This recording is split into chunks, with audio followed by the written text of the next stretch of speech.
So hello and welcome to this week's angling blog. This week you join me back out on the banks of the River Ribble and we search for dace, roach and chub on the float. As you can see on screen now, conditions are pretty different to the recent sessions on here where it's been low and clear. Today there's an extra foot or so in the river and I'm super excited to be on the bank targeting them silvers. So before we get into the blog, just want to cover why there is so much of this type of fishing on the channel and not as much of the piking. My little lad has started playing rugby on a Sunday, and what I would normally do is come up to the river on a Saturday with my uncle, and then on the Sunday I'd nip out for a few hours piking. Obviously with my little lad playing rugby on a Sunday, it's not possible, and family for me really is important, especially as they grow up, because they grow up so fast. So I hope you do all understand, and I'm doing my best. I've got quite a bit of annual leave coming up, so there'll be plenty of piking hopefully in the weeks to come. So we have had a bit of a disaster today. After I recorded that last clip, obviously I normally would get my GoPro out, make a start, and unfortunately it's turned on the way to the river and it's been recording the inside of my seat box for the past 2 hours. So unfortunately we're going to have to make do today without the GoPro, but as always I'll do my best to put a video together and I hope you all enjoy it. So that is the swim that we're going to fish today. Got the box with me so we'll be nice and comfortable, the net to hand and in the water, and you can see there that tinge of colour that the water has got. Looking at the side tray, we've got plenty of that hinders hemp, corn, maggot, and again I've mixed up some ground bait, which is the supercharged, and in there I've put some brown crumb as well just to get it down. You see there, mixed perfectly into a little ball, and today we're going to be targeting probably round about that type of line there, just past rod tip. You see a bit of rain's coming down, so Mr. Weatherman definitely got it wrong. But with the river this high, and you know the fish now rather than going down the middle should be a little bit closer to us. The rod that we're going with is my carbon active rod in 17 foot, and I've still got the 4 gram bolo on from last week, and we've got an Olivet. We want to be in control of the river today because it has got plenty of pace on it, and Mr. Rain is coming down a little bit. I have also got with me today my Cordon Glide, and on there I've got a 10 number 4 stick float, and that purely is for if this river does change during the day, then we can get the stick float out and offer a different presentation. Hopefully this shower passes and we can get a fish or two on the bank, but there is a bit of hail in it as well, which isn't ideal. I do laugh because my uncle is upstream and we talk about the weather the night before, and I always tell him it's not going to rain and it always kind of does. Just into the first fish of the day, you see the morning just waking up. It's going to be very hard without the GoPro, most definitely. But what I will do is always do my best, like I always do on the channel. It's taking a few trots through, you can see the pace on the river. We've hooked into a nice fish. We're keeping that bait going in. And what a beautiful sight that is, the morning breaking and a billy in the palm. It's a beautiful start to the session in completely different conditions than what we've had all season really, and good to see these perch. And the next trot down we're into what feels like a dace, and hopefully it is. And the reason I say that is I like catching perch, but with dace you'd always know there's probably going to be 1 or 2 more. That's a lovely dace that we've been fishing for probably 15 minutes. We had that perch, and the next trot down we've had a dace, and I'm very welcome that shower has passed. It had a bit of hail in it, but the palm is warmed with a dace. So tactics wise, I'm just feeding maggots loosely into the swim, a bit of corn and a bit of hemp, and every trot through to begin with I'm feeding a nugget of that ground bait just to begin that trailer bait. And here comes the hail again.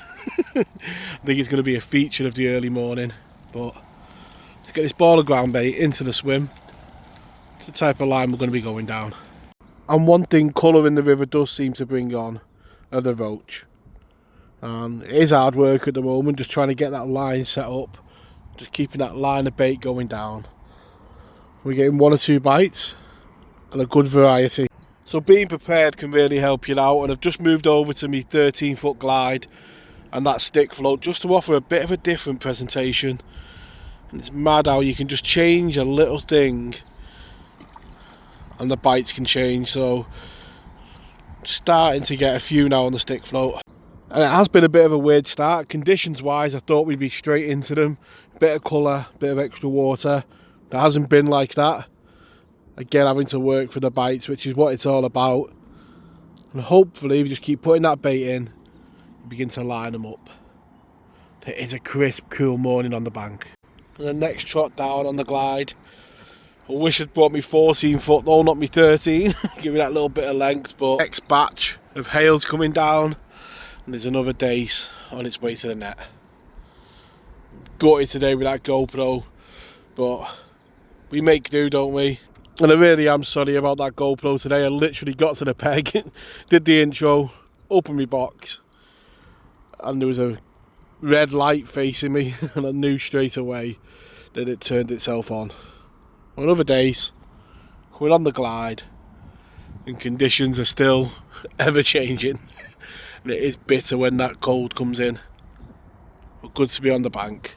It certainly beats a day in work. And the beauty of having them two rods set up when conditions get a bit blustery and you can't control it on that smaller rod, you can just pick up the big rod on the bolo and just edge that bait through. And when it's blustery, that longer rod and that heavier float just gives you that control, and the wind isn't blowing you all over the place. And it's another beautiful day. And obviously with the longer rod, it takes you longer to get the fish in, and that's why I love using that glide if we can get away with it, because you can really bully them fish in and put together a nice net. And in a recent blog somebody said, is it big dace or small hand? It most definitely is big dace. The River Ribble is a fantastic river if you like your dace. Now slowly, by putting that bait in, keeping that line going, we started to pick up a few bites. One thing's for certain, that sun is playing havoc. It's right where we're getting the bites. Using the force at times, just trying to feel the bite on the tip of the rod at times, but good fun. And from failing in the hail to fun in the sun. It's a beautiful day, that. I say it time and time again, it's well worth the travel up here and getting up early. In the middle of all those days, Mr. Chub, he's very light coloured, but definitely with that mouth is a chub. It's been great fun. That sun is just moving round now. I do hope you have enjoyed the vlog. It is hard to record, most definitely, when you've not got the GoPro. So as the afternoon's gone on, I've managed to move this show right next to me now, and it is just off the rod tip. And look at that for the result. Move back over to the glide in 13 foot. And I've got my stick float back on, different presentation, and that's a cracking roach. That really has been a good day on the bank. Cold, different conditions, but that's what it's all about, and that's a lovely fish. So towards the end of the session, continue to pick up them quality days. As you can see on screen now, some lovely days coming to the net. As you can see in the final net, plenty of quality and plenty of bites on a great day on the banks of the Ribble. So after a session that's included hail, rain, wind and a bit of sunshine, the river at the end typically is flat calm. I really do hope you have enjoyed this week's video. Again, I do apologise for the lack of pike on the channel, but hopefully you do understand.